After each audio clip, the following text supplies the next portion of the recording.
one of my favorite topics of all time on this episode of Cell TV, fasting, but it's different, I promise you. I interview a pastor, and Pastor Shane Idleman. Wait to hear the message. I'm telling you, fasting, you've heard the physical benefits, but spiritual, emotional, that's how fasting for a purpose started. I don't know if you actually know that story, but 20,000 people on my Facebook, we fasted obviously many times in growing, but it was actually started for a spiritual reason. I tell that story. But I'm telling you, wait till you hear the message. If you weren't excited about fasting after this episode, you're going to be even more excited. And I believe if you're on the fence of like, hey, I want to fast, but this is going to change your views, no doubt. By the way, all religions have one thing in common. It's not prayer, fasting. I believe we're called to it, but the pastor makes the point, and many more you're going to want to hear on this episode of Cell TV. I'll see you there.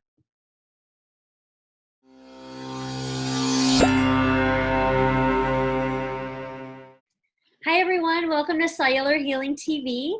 Today, we welcome Pastor Shane Idleman, and he and Dr. Pompa are here to discuss the spiritual and physical benefits of fasting. Shane Idleman is the founder and lead pastor of Westside Christian Fellowship in Southern California, and he is an inspiration to his community on the topics of fasting, breaking plateaus, spirituality, and mindset. You can read more about Shane in our show notes. You can also find him at shaneidleman.com. And I'm going to turn this over to you two. I know you have a lot to talk about. So welcome, Dr. Pompa and Shane. It's great to be here. I'm ready for the questions. Yeah. Hey, Shane. Yeah, no, this is my viewers know, right? This is one of my favorite topics of all time. And on my Facebook, we have over 20,000 people who we've led through several fasts. So, and on my Facebook, I can't help myself. I always, of course, I talk about the physical benefits of fasting, but I also on my Facebook talk about the spiritual benefits, the emotional benefits, the benefits from a different perspective that I've never discussed here on Cell TV. So this is a first, and I don't know who it was. It was one of my, Facebook fasting group people that sent me an article that you wrote, and I read it, and I said, I've got to interview this guy on Cell TV. So welcome. That's why you're here. It's great to be here, and I kind of stumbled on fasting like you did. It's been about 8 years now for spiritual reasons, and I was reading it throughout the Bible, and I thought, you know what, I better try this. It's all over the Old Testament, the New Testament, and the spiritual benefits are enormous, which we'll talk to obviously in a bit. But I kind of stumbled into it. I was 40 pounds heavier back then, so my preaching has changed. You don't have that mid-morning nap. I changed my whole diet around and just feel 10 times better. That's, I guess, one good point is anytime you make spiritual benefits, God has designed us in such a way that there will be physical benefits as well. So fasting, not only spiritually, physically, it benefits as well. And, you talk about autophagy a lot and cell regeneration and things like that, but it even affects it at the spiritual level as well. Yeah. There's no doubt about it. I always say, look, you look at all the different religions in the world and they disagree on everything. I mean, even prayer, except fasting, probably people watching this don't realize this, it's, God in the Old Testament, he really gave the Israelites, his people very clear instructions on what they need to do to keep their health, regain their health. I mean, people don't realize that, right? Unless you're a student of the Old Testament. Fasting, it is the oldest therapy known to man. And again, God gave us so many reasons to fast, and it was just part of lifestyle then. I mean, they fasted to make decisions. They fasted for many reasons. I believe from a scientific standpoint, I just interviewed a scientist on this, our DNA is set up to fast. The problem is today, who fasts? I mean, we were forced to fast, cultural to fast. Ancient ancestors were forced to fast, but who fasts today? But scientifically, it's missing, man. I mean, talk a little bit about what you learned here.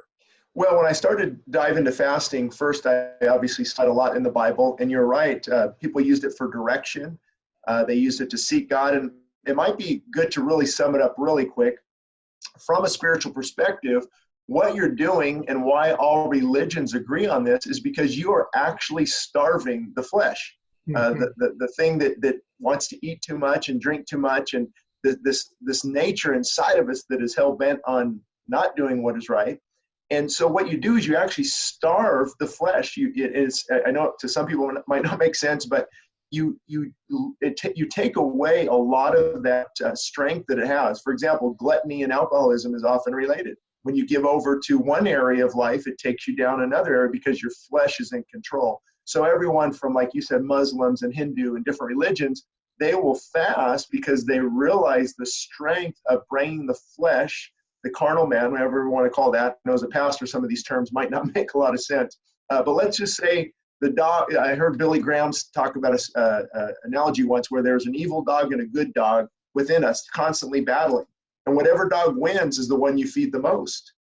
So fasting is a form of starving that flesh. And as a result, we are filled more with God's Spirit as believers, as a Christian. Obviously, I'm a pastor. So I started to see the spiritual benefits in the Bible, and then also in my own personal life when I began the journey. And then I started to tie in the physical benefits, like you mentioned, epigenetics with the doctor you just interviewed, and autophagy and cell regeneration, and just the health benefits are enormous. But we have food establishments on every corner. We're not eating good as a nation. That's our healthcare problem right there. It's not more money. The healthcare problem in our nation is obesity and what we're consuming. So the benefits of fasting spiritually, to sum that up, would be on a spiritual side is to starve that flesh that competes with what God wants to do in our own heart. Yeah, I mean, from a spiritual perspective, and I talked about this on one of my Facebook Lives, is, we become weaker physically, right? I mean, we're eating, like you said, starving the flesh. However, we become stronger spiritually. I mean, I can speak for myself that those are the times, and my wife, that we hear from God very, very differently because we become weak, He becomes stronger. And one of the things that I brought in my message was, look, when you feel that physical weakness, just know this: it's absolutely opposite. You're actually becoming stronger. So reframe yourself on how you look. But literally, I mean, I get breakthroughs even from, just being able to solve problems when I'm fasting. And, I get thoughts, I get connected, to God in a way that, again, it's the distractions of life. I don't know what it is, but it, no doubt happens when I fast. I don't know if people realize watching this, but, I was trained, I just kind of explained this to you, that I was trained early on in the early 90s on fasting for a physical standpoint. And it wasn't until it was a little over a year ago now that my wife and I decided to pray for our son, or fast for our son. Yeah. And she just decided, I'm going to do a Facebook Live. I decided, and she started a group called Fasting for a Purpose. And out of that was birthed this 20,000 people group that we fast with. So if you haven't, folks watching, if you haven't gone to that, it's dr.danielpompa. That's my fan page. All the videos are actually still there. But Fasting for a Purpose, join the group. But anyway, so, that was birthed out of us doing this for our son. And by the way, breakthrough. So Steve, from a biblical, or I just call you Steve, I just interviewed Steve Shane. From a biblical standpoint, why do we get breakthrough emotionally, mentally, clarity, and even breakthrough for when we were fasting for our son? What is it? Well, it's interesting. There's no scripture that outlines exactly what happens when we're fasting in the New Testament, but we do see Jesus even as a model. I mean, think about this. We don't hear from him for 30 years. He's baptized in the river with John the Baptist, and then he goes into the wilderness for what? A 40-day fast. Yeah. And then he comes out of that. The Bible says he was filled with the Spirit of God. Then he began his ministry. So fasting for him was a preparation. It starves the flesh and it draws you closer to God. Anytime you starve what is taking you away from God, which is the pull of the flesh and the lust of the flesh, the Bible says the lust of the flesh, the lust of the eye, the pride of life, all these things compete against our relationship with God. So fasting actually starves all three of those areas. The lust of the flesh, the lust of the eye, the pride of life, it's humility. And the verse, many people like to quote 2 Chronicles 7:14, if my people humble themselves and pray and seek my face and turn from their wicked ways. Fasting is incorporated in all four of those areas. It's humbling, it's praying, it's seeking God. So the quick answer is you're actually starving the part of the body that is at war with God. It's at enmity with God. So if a person is a glutton and they're drunk, they just had a six-pack, they're not going to be real close to God because of that feeding that carnal nature, if there's a good way to put that.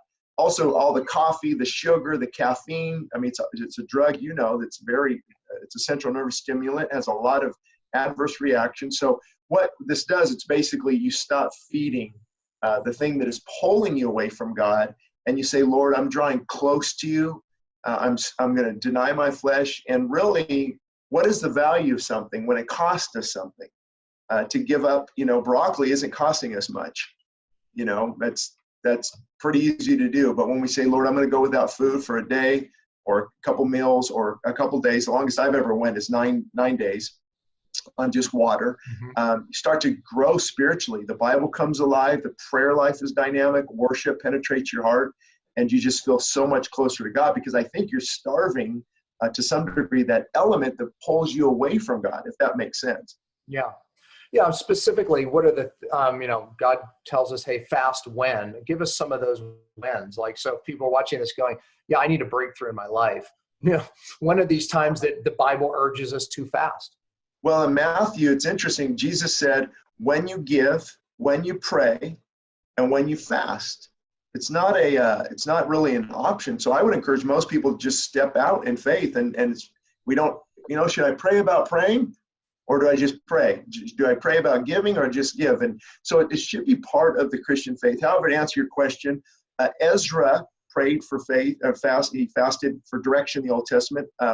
Esther prayed that the king's heart would change in the Old Testament. Elisha prayed and sought God for direction on his life. Moses prayed.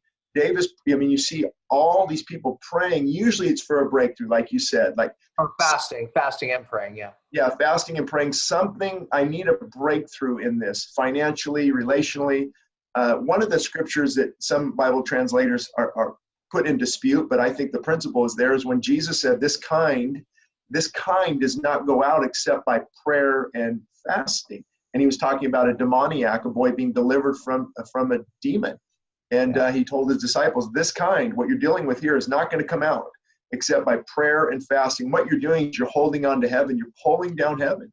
When Daniel, the famous Daniel fast, when he was praying, when he was fasting, the Bible actually records that the God said, Daniel, I heard your prayer the very first day, but there was a demonic restraint holding me back. And after 21 days of seeking God and praying, the breakthrough finally came. So I believe it's part of warfare. It's part of spiritual warfare, of contending and persevering. So I would encourage people to do it just to draw closer to God. And also, if you're needing a breakthrough, if there's a demonic oppression, if you're needing, like you did, with something to happen with your children, health issues, to me, it just brings in, I don't like to say prayer on steroids, but that's kind of what fasting does. It lifts us up to a much higher level. I mean, think about it. Is it easy for you to pray after eating a big Thanksgiving dinner? No way. I mean, it's like, oh, I don't want to pray. I just want to lay on the couch. So fasting helps prayer in that way, because there's something starving physically, but hungry spiritually. Mm-hmm. So you're kind of moving the hunger from to the other. Yeah, I believe there's something around brokenness. And I think through one of my fasts, God gave me that, and it was like, I was reading, it was a part, it was a few parts. It was like they just kept, things were broken, and, Jesus broke bread. Like when you look at brokenness, and it was where they broke the jars. I'm drawing a blank right now, but anyways, brokenness is fasting, right? It represents brokenness before God. And when that brokenness happens, God now it stimulates God moving in our life and healing. So oftentimes, again, I think it was in Jehoshaphat, there was 3 big armies from the north. They were coming down. Every situation that was impossible in the Bible, sure death was coming upon Israel. What did they do? They called upon a fast, at least when they did it right. And Jehoshaphat called the Israelites people, they fasted, and God showed up and gave mercy. Those stories, touch my heart, right? It's like, when the Israelites were going back from Babylon and crossing over. They had all this gold and silver, basically, that the Babylonians took, right, Nebuchadnezzar. And they were like, we don't have protection. We're doomed. They fasted. It's like, in the impossible, you fast. And I encourage everyone watching it. Same thing, right?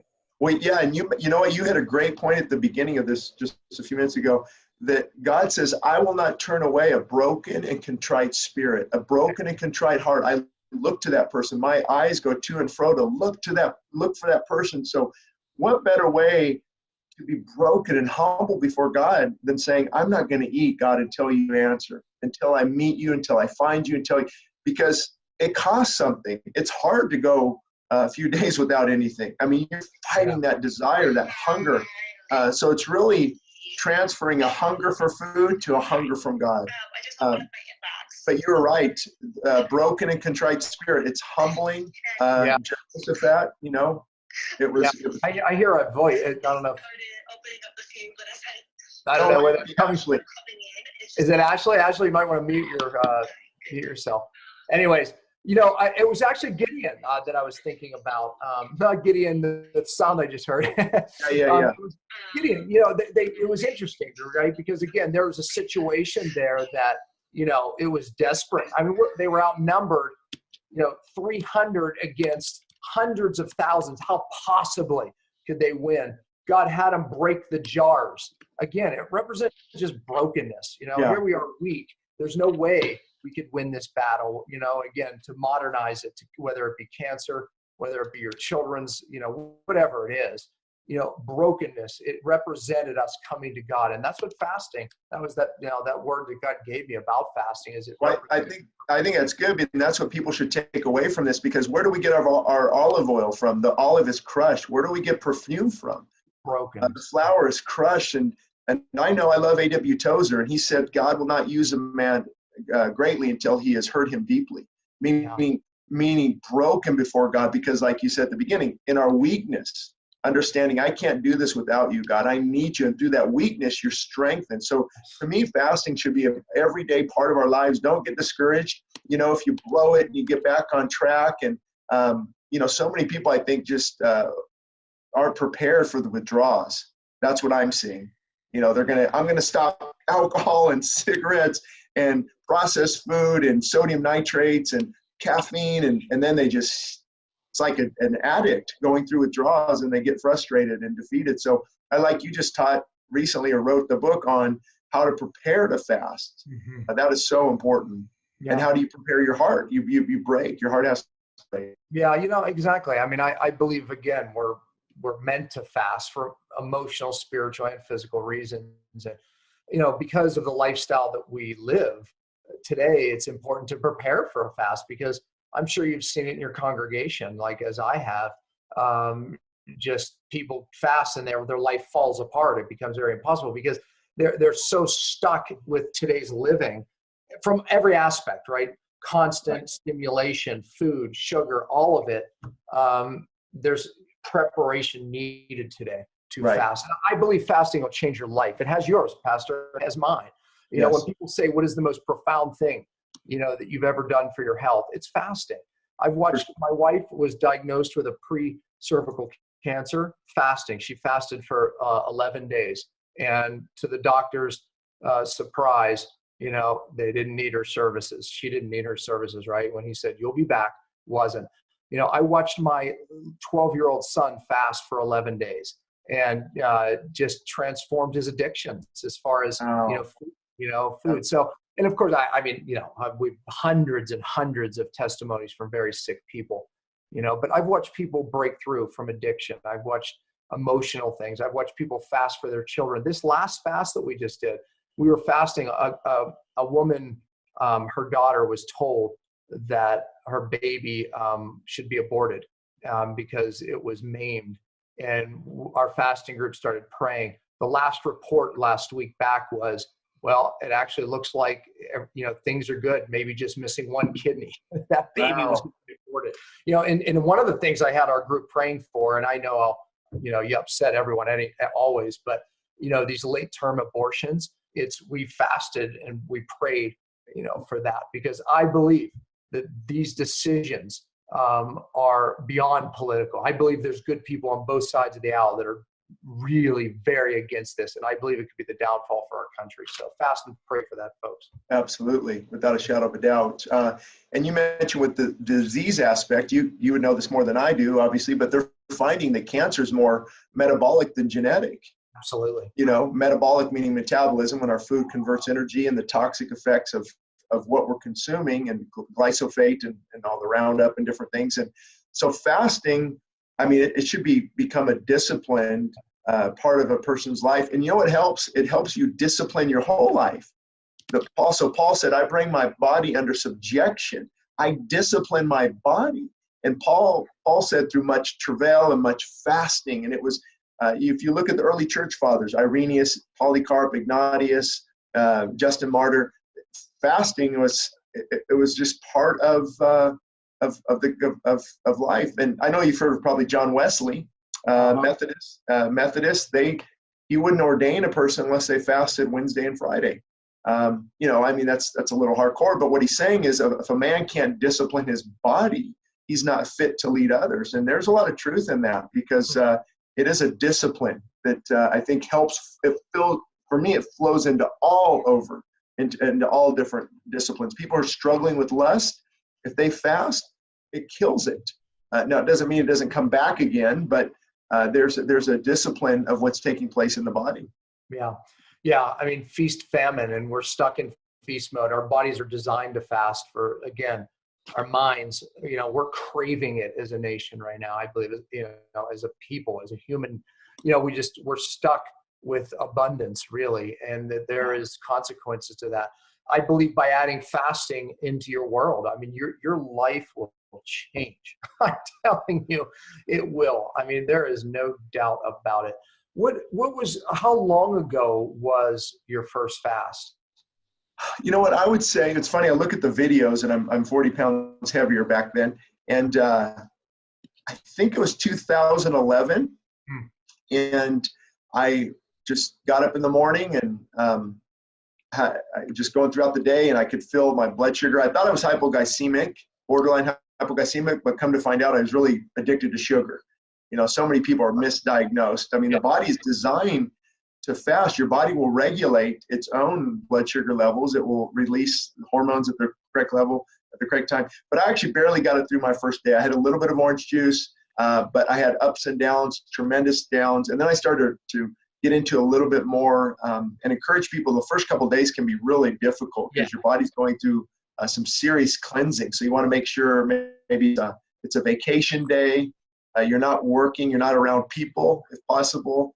So that's when I really started, was 2011. I started to teach on it on our website, westsidechristianfellowship.org. We've got about 12 sermons on fasting, the spiritual benefits of fasting from a biblical perspective. And you also, you put it kind of all in one book too. What is the name of the book, and where do they get it? Yeah, it's called Feasting and Fasting. Feasting and Fasting, what works, what doesn't, and why. And it's actually, it's a free ebook at westsidechristianfellowship.org. They can just click the ebooks, and it's right there as one of the free ebooks.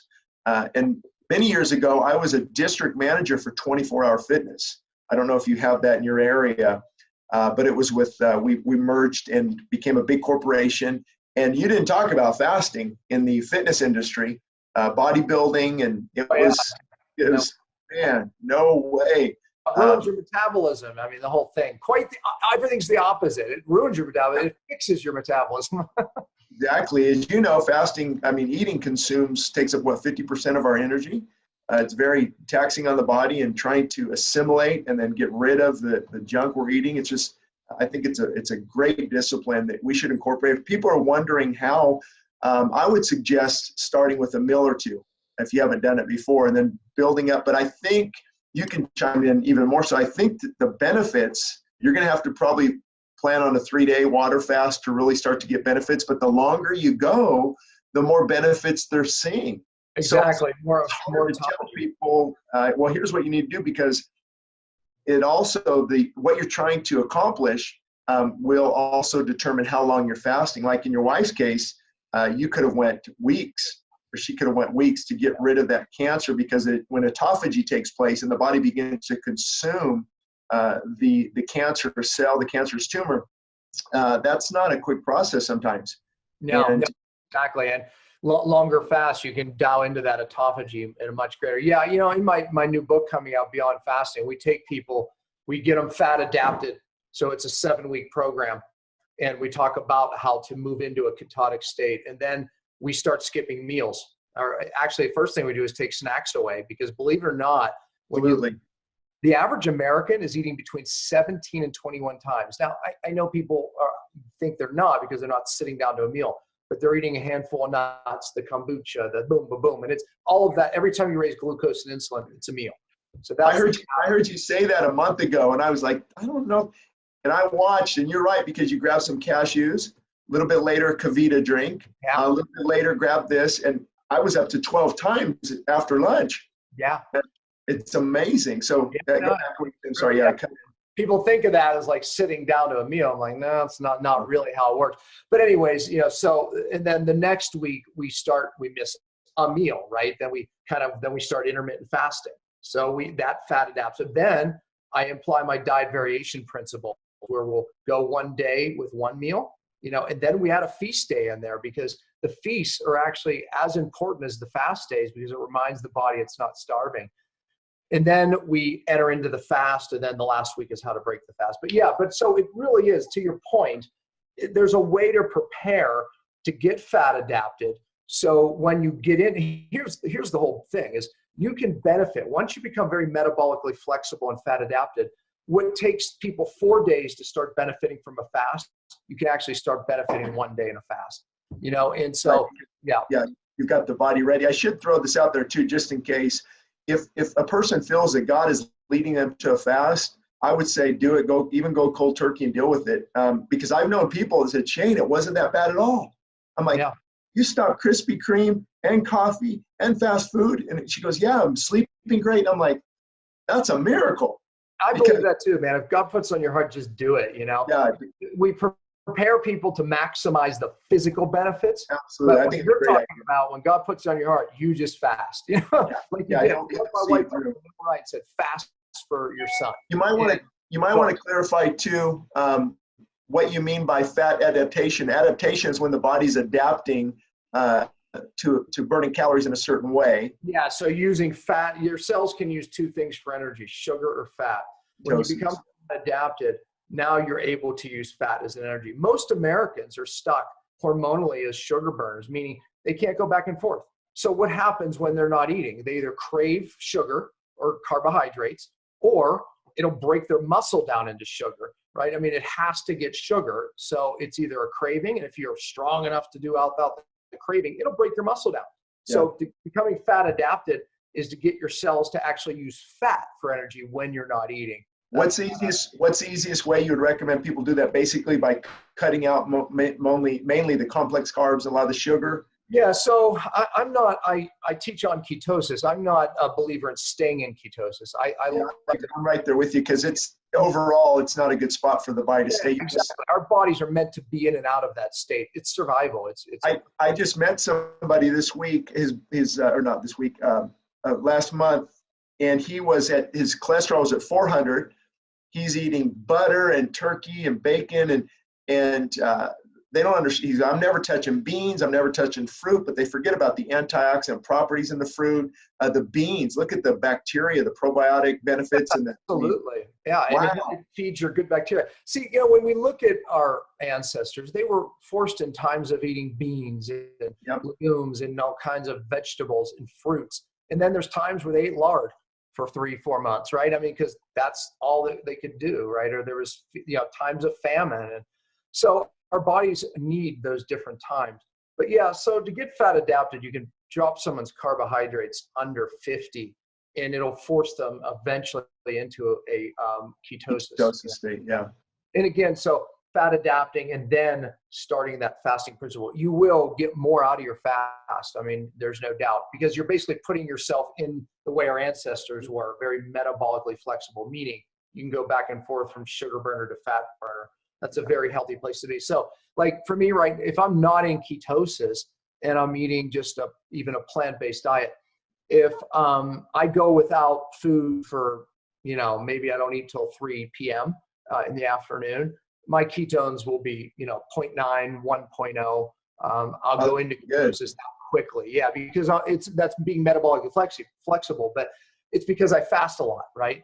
And so your carb storage are low in your liver and your muscle. Then you've depleted your carbohydrate storage, and you're going into fat as your fuel much quicker. Absolutely. And you could train your body to do that. And basically it's what our ancestors, they were able to do. They didn't have a grocery store in every corner where they could pick grapes and bananas and beans and potatoes. And, it was selective based on seasons, really, what was growing, Absolutely. And if you go back to people ask this a lot too, if you go back to creation, I believe God created us to be primarily plant-based. The life-giving elements, the enzymes, the phytochemicals in the plants are to give life to us. Now, I'm not against meat, but you don't see meat introduced until after the fall and after the flood. So 1,600 years after creation or so, if you take the Bible literally on the dates, which I do, then God said, okay, now it's permissible to eat meat. But is that because vegetation was sparse and now people argue, our genetics changed and, could be, no doubt we became omnivores, to your point, actually.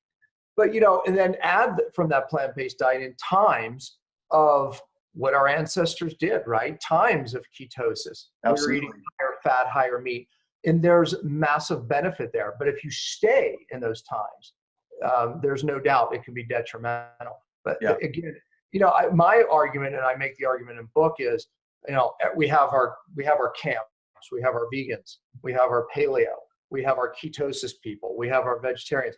And then the raw crowd don't cook anything. The raw crowd, right? There's fruitarians. I don't know what the heck you call them. I forget. Anyway, just eat all fruit. Yeah. So the point is, though, is the beauty when you look at ancient cultures is the magic is not one of those diets. The magic is all variation. Actually, that I was speaking of the scientist I interviewed. He talked about why our DNA is set up for that variation and why these shifts actually make more sense. So when you look at studies on just something as simple as weight loss, you can compare every diet, plant, just vegetarian, vegans, paleo. Nothing works better than a diet that actually varies. So, but why too, though, as you've talked about this before, is your hormonal balance, your growth hormone levels, your testosterone, cortisol, even feeling better, dopamine, and what you're doing is the body doesn't become used to a certain diet, and then it adapts. It adapts to what you're doing, and you can stay stuck in this area. Our bodies were meant to change, and more growth hormone is released during fasting.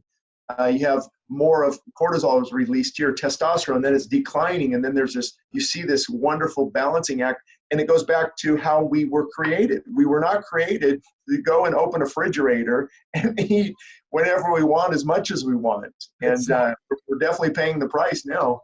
Yeah, there's no doubt, and I think the best example is just exercise, right? If you go to the gym and you do the same exercise all the time, in the beginning you got results, but then the results stop. Oh, and then you go to a new gym or someone comes along and shows you the new thing and you're like, oh my gosh, all these results again. It wasn't the new thing, it was the change. Well, because people, when they shape their body, muscle doesn't really grow while you're working out. It grows as you're sleeping after it's been torn and worked out. So if your body gets used to the same press machine day in and day out, it adapts to it. But if you begin to change that angle, you add more stabilization training, and where the body doesn't know how to adapt, you'll see remarkable results because the body as a whole, now your core is engaged, your abdominal muscles are going to get stronger, your legs are engaged, your chest is engaged. So mixing things up. And isn't that how we were designed? You're out in the field, you're farming, you're working, you're moving. And just, to me, it's common sense. Look at how the Creator created us. And I go back and forth sometimes now that I've released some videos on this, and look at the human body. How can you believe it just happened on its own? That takes more faith to me. Look at a birth of a child. That's the placenta knew how to connect to this, and the sperm and the egg met, and then the creation, and then the heart and the liver started to form. And I mean, it's just mind-boggling. It just screams creator. It's amazing, and God put in our bodies that ability, that innate intelligence to survive. And by the way, everything that you were talking about is driven by survival. The growth hormone rise, right, when you change exercise, and it has to adapt. So it raises up hormones, hormone optimization. It's one of the benefits of fasting. And, when you shift your diet, you literally have to adapt to that food change. And it uses the same adaptation principle it does with exercise. You get stronger, your microbiome gets stronger. And anyways, that's a hormone that not many people are talking about. I think I've only heard a few of your videos, but glucagon. Yeah. Glucagon, which opposes insulin being released. So people have insulin being released all the time. Type 2 diabetes is skyrocketing. We don't know what to do. It's diet related. As you're fasting, glucagon, this hormone, increases substantially. And what does glucagon do? It's very beneficial. It's very supportive in fat loss and weight management, not storing fat. So insulin is the fat store because it pushes into the cells and causes the body to store this fuel, where glucagon during fasting teaches the body to remove these items and burn these stored energy instead of storing it. So just incredible how we were designed. Yeah, it's opposite of insulin. Insulin store fat. Glucagon, let's release fat. Yeah, we got to burn it out. Yeah, it's amazing design, right? It's only points to God in my mind, and how do you ignore that? You can't. What as a pastor, what I'm sure, have you done any like fasts with your congregation, like group fasts? Because I mean, obviously your congregation must be educated in this topic more than most.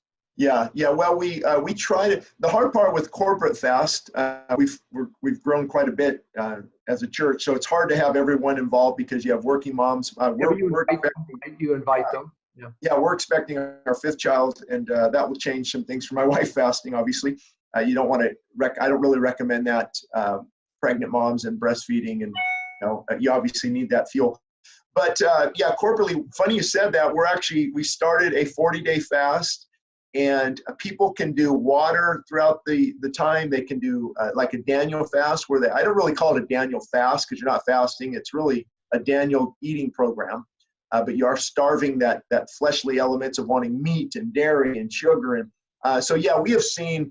We could talk for the next hour on the benefits we have seen from people, which marriages being restored, the prodigal sons and daughters coming back to God, health issues, everything from inflammation to diabetes to heart disease, where you see tremendous results. And that's why it's so hard. I believe that those things, in the spiritually speaking, that are the most important, praying and spending time with God and fasting and seeking Him, that's why they're so difficult, because they're so important. So we've seen some amazing results. We actually have people that have just fasted from caffeine, coffee. I know there's, it's debatable on this topic for sure. If you're going to have caffeine, I would suggest maybe some green tea. But when you're having a pot a day and all these energy drinks and people with tremendous results just coming off of caffeine, they're calm.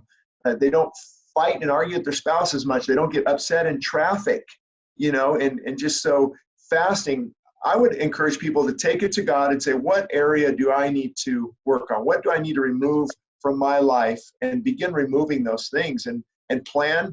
I tell people, plan for hell, but pray for heaven when it comes to these draws. Because a lot of times people give up because they're not prepared. Oh, I've got a headache. I feel lightheaded. I better eat. Well, not necessarily. You might need to lay down and let this fast work its way through. But we do, encourage medical support and consulting with a physician. Throw that disclaimer out there. Yeah, absolutely. Many people know they just need to break through. They need to get through that difficulty, especially if they're coming off of medications. Have you seen the opiate crisis now? So many people are addicted to Vicodin and Xanax and Oxy and trying to get off of those things. And so there's, you don't want to just come off of Xanax, for example. There is a warning there. If you're on, you got to talk to your doctor about it, because certain diabetic medications, psychotropic medications, all the medications you're referencing, pain medications, you need to speak to your doctor because it can be a game changer. So absolutely.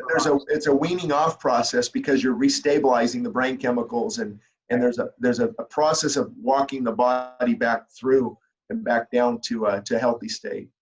So give some viewers okay, I want to fast for spiritual reasons. I want to fast for my husband, daughter, me, whatever. I mean, it could be someone else, could be you for spiritual reasons.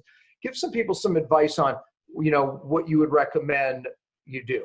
How do you pray? What do you do? How do you set up? I mean, you really want to maximize your time with God. Do you have any recommendations? Yeah, actually, that's a great question. And most people should start out just praying and seeking God. Okay, Lord, what do you want me to do? And I think it's important to have some type of time frame, a goal to shoot for. Anytime I say, I'm just going to fast, I'll see how long this goes. Your body, we call it the defense attorney within.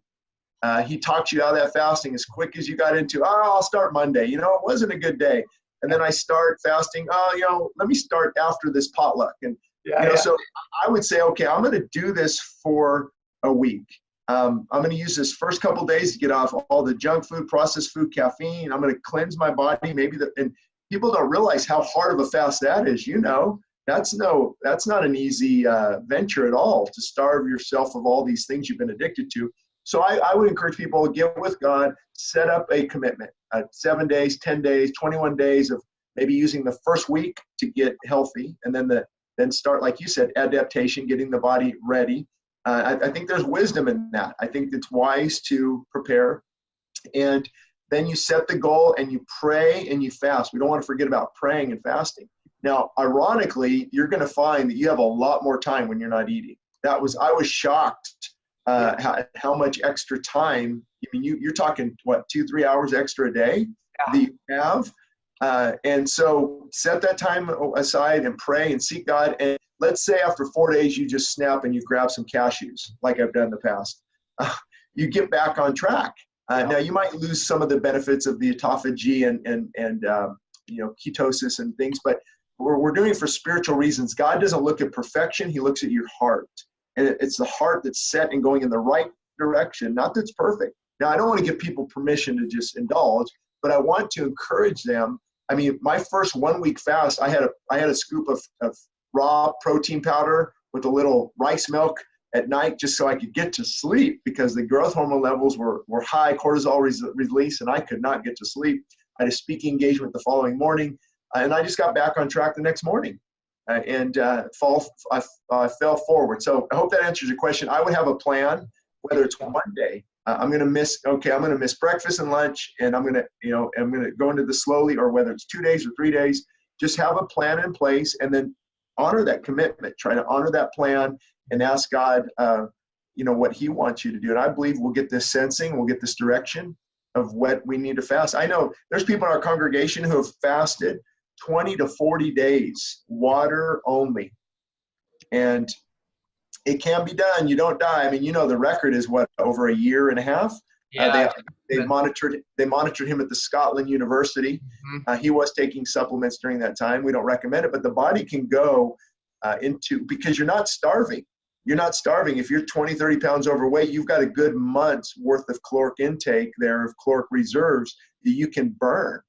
Starvation is when your body starts to burn critical organs and things. And you very few people reach that, because your body also tells you, okay, it's time to eat. Yeah. So it does. I mean, you get hungry. The innate intelligence knows, right? I mean, it really does. And there's some other manifestations. We had a guy at one of my past seminars. He was on 120 days of just water. Now, he was obese, but he had lost 100 pounds at that point. He was off like 14 different medications with his doctor. And his blood work went from like, you're a dying man, to like spot on. I mean, so, really? And it was funny because I spoke about how when to break a fast. It was one of my topics. And he was like, oh my gosh, said, this just started happening to me, right? His tongue was like, it went from white to yellow to green to black. And then a week ago, it had started turning pink again. And I was explaining how that's one of the signs to break a fast and how hunger comes back and thirst changes again. So anyways, he ended up breaking his fast, I think like a week later. But yeah, so the body is capable of doing some amazing healing during that time. And you know what, you mentioned the medications. This might be a good thing. If somebody's on blood pressure medication, for example, and it's lowering their blood pressure, fasting in and of itself is going to lower your blood pressure. So you don't want to be medicating on top of fasting. And that's why you want to talk with your physician. You want to make sure. And here's what I found. You need to tell your physician, here's what I'm doing. Yes. Will you monitor me? Don't say, what do you think about fasting? Right. Because they don't know. No, I mean, my cardiologist has a pot of coffee. I go every few years. I had myopericarditis when I was in my 20s from steroid use, testosterone, ethynate, propionate, and bodybuilding. And I had strep throat. It went to my heart as a viral infection. So I've kind of monitored, but they've got this huge pot of coffee. It says, do not take it a stress test. And he's overweight. They don't eat healthy. Another doctor wanted to put me on high blood pressure medication 3 years ago. And I asked him, did you use the large cuff measure? He goes, oh, no, I don't think we did. We used a small one. Then they put the large one on. Oh, you're fine. It's just, there's things like this. They want to prescribe, hey, take this antibiotic, and it's ciprofloxacin, the black box warnings on Cipro, and they don't know how the body works. So we need doctors. I love physicians. They're friends of mine. But when it comes to how the body works, many of them they don't know how the body, they know, hey, here's what's wrong here. This pill will fix it. For example, you go to a physician, they'll prescribe statin drugs for your high cholesterol. Well, why not look at the diet? Because cholesterol is good, HDL, LDL, both those are cholesterol overall. Our body needs it. Cholesterol is not bad. It's the inflammation that's causing it. It's the damage that we're doing to our own body. So I think sometimes we throw out the baby with the bathwater. Big smile on my face because I'm thinking, my gosh, this guy is the most educated pastor on health that I think in history. I'm really happy. It's by God's grace. I think he's shown me a lot of this. And I actually, when I listen to you and doctors speak on this area, I'd feel very inadequate. I'm more of a jack of all trades, trying to get a little bit here and there from all different groups. But I think God is called. I think pastors should be not only voicing spiritual truth in our culture. Don't get me going on that, on the direction of our culture and the pulpits being silent, but we also need to help people shepherd their body. But a lot of pastors are addicted to coffee. We've got donuts in the lobby. We love the big potlucks. And if we don't have this area under control, it's hard to preach on what you yourself are not practicing. Listen, I have been to where a lot of churches were like, oh, we don't discuss that here. Meanwhile, they'll talk about all these, off ramps in relationships. And, they'll go through all the thing, money, relationships. I'm like, well, where's nutrition here? Well, where's diet? It's like, because, I can tell you, I've been sick, and you become very selfish when you get very sick, right? You become very self-focused. My mind was not focused on God. I was surviving. So I can tell you, you better add it to the pulpit, no doubt about it. And maybe I should, this might help a lot of people. Many pastors think, and this was brought in early Christianity, where the flesh is bad. So anything to do with, fasting, go live in a monastery out in the desert, nothing. And so we've kind of came to the other extreme where now we think that we kind of put fasting with the monks and works-based religion, like I'm abstaining, I'm doing works, and really it's about feeding the spirit and denying the flesh. It's very biblical. But also a lot of pastors think bodily exercise profits nothing, when really the scriptures say bodily exercise profits a little, but don't put that above spiritual benefits. So it's a matter of putting, and I believe, I've seen this so many times, when a person is disciplined spiritually, it helps physically. And when they're disciplined physically, it can help spiritually. They run parallel. They're not distinct, compartmentalized. They run together, disciplined in all areas, spiritually, physically, mentally, emotionally. You need that. So, and it's not, I hate to talk down on pastors because I know it's a hard job, but we have to look at this topic and look at our own bodies. I've prayed with so many people about anxiety, panic attacks, angry outbursts. And in my heart, I know a lot of this is diet related. Get off the energy drinks and the caffeine, stop snapping at your children. I'll pray for your heart disease and your diabetes, but you have to lose 70 pounds. That's just wisdom. That's wise. We're actually reaping what we're sowing. Yeah. I mean, it's amazing, right? Pastor, pray for me, pray for my heart disease, pray for my diabetes. Then you see them eating the donut. I'm like, oh man, we're dying from a lack of knowledge oftentimes, Pastor, right? Yeah. And I should interject that God does answer in spite of their lifestyle choices. I mean, I've seen him, thank God. Yeah, thank God. But we are called to be good stewards of this wonderful gift that he has given us. I think we forget that. This is this is this wonderful gift. And we know, ask anybody, should I eat an apple or a Snickers bar? They know they need to be eating God-given, God-created food. So I think there's some disobedience going on too when we choose to continue to eat in a destructive way. My heart breaks for the children. Look at what we're feeding kids. From Doritos and energy drinks, that's the most popular thing right now. Doritos, you look at the ingredients in their monosodium glutamate, food coloring, GMO processed. It's not good. And so we're giving them candy and cookies, and why are cavities? When I was younger, you get cavities, but now it's like some kids have 5, 6, 7 each time. And oral health is so important. Oral health really affects our whole body. So what are we doing to our kids? And people say, well, they're not overweight. No, but they're malnourished. Just because they're skinny doesn't mean they're healthy. They could be living off caffeine like a crack addict lives off, that addictive substance. And I know it's a little hard to hear for people, but I think we need to start telling people what they need to hear and not what they want to hear. And I've got some videos on YouTube, The Pantry Pastor. I went through people's homes and go through their whole pantry. And you have to throw out 90% of what is in our pantries and in our refrigerator. 90% of what is in there is not good. And what we mean by that, is it God-given? This is it how God designed it? All the enzymes, the phytochemicals, the antioxidants, which take the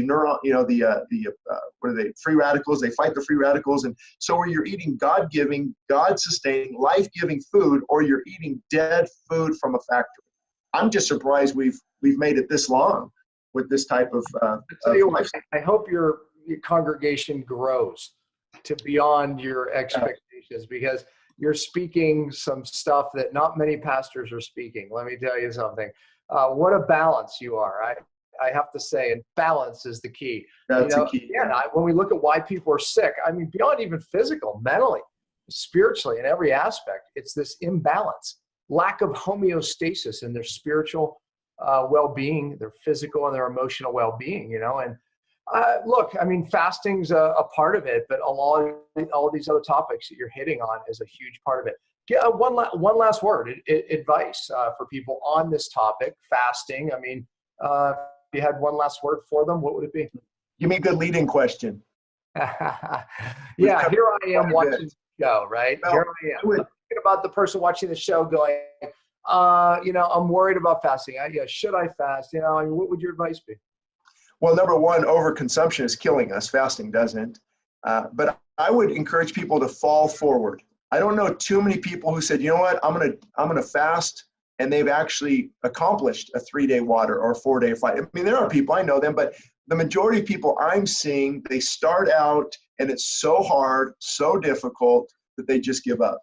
So I want to encourage that person. That was me years ago. And even sometimes now it's still a challenge to fast. I do intermittent fasting like you do. I haven't eaten yet today. It's 3:30 our time. I'm going to go and eat a nice, huge, big salad. And I usually get my protein from bone broth, shakes and things. But to fall forward, hey, learn. I like your new book coming out. I recommend that they read that, get their body adapted, unless God is saying, no, do something now. The direction our nation is going, like you mentioned with abortion, with calling good evil and evil good, the direction we are going now is not a good direction. More than ever, we've got to wake up. We've got to humble ourselves before God, and we've got to just start that 1,000-mile journey starts with the first footstep. So I would really encourage people to fall forward. You might not master it your first time, but you'll start to educate yourself. You'll start to discipline your body instead of your body disciplining you. So what last word of thought here is maybe start with one meal. And people say, oh, that's pretty easy. It's a lot harder than you think. Try to go 6, 7, 8 hours without eating nothing but clean water. And you'll see just how hungry your flesh is. And don't give up, though, because there's a breakthrough right around the struggle. And to me, the struggle, the difficulty just confirms how important it is. Pastor Shane, you're a wealth of knowledge, and just give your website again, where your church is, and all that information one more time. Well, we've got ShaneIdelman.com, so they can go to ShaneIdelman.com, or the church website is Westside Christian Fellowship.org, WestsideChristianFellowship.org. Also, we just purchased 4 radio stations, so they can find us at WCF. That's WCF for Westside Christian Fellowship, WCFradio.org. And we're trying to get some of these health messages on the radio as well, because it's so important, especially for believers, to really steward their bodies.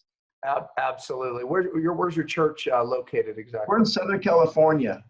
Most people don't know where Palmdale is, Lancaster. We're in Leona Valley, which is about 15 minutes west of Palmdale in Southern California.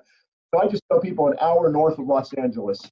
And, well, I'm going to be up in, for a wedding, I'm going to be in Laguna Beach. How far are you from there? I might come see you. About 2 hours if you don't hit traffic. Yeah, if you don't hit traffic. Yeah, that's funny. You're funny. You're even funny. I'm going to be on FoxNews.com tomorrow with Lauren Green. And if people put in Fox News, Shane Idleman on Fox News, they can see some of the recent debates did on Fox News. And so I'm heading down there tomorrow. I've got to take into consideration the traffic, but we'd love to connect sometime and get you out here to speak to our people about the benefits of, because you take it to a whole new level in regard to autophagy and, the body consuming itself and epigenetics and how the DNA works. And we'd love to get some resources on that. I love the topic, and because of your knowledge base, I'd love to do it for you. So, Pastor, thanks again. Let's do it. I'll see you guys later. Thank you. Yeah. All right. Bye-bye. Well, that's it for this week. We hope you enjoyed today's episode. This episode was brought to you by Cyto Detox. Please check it out at buycytonow.com for more information. We'll be back next week and every Friday at 10 a.m. Eastern. We truly appreciate your support. You can always find us at podcast.drpompa.com.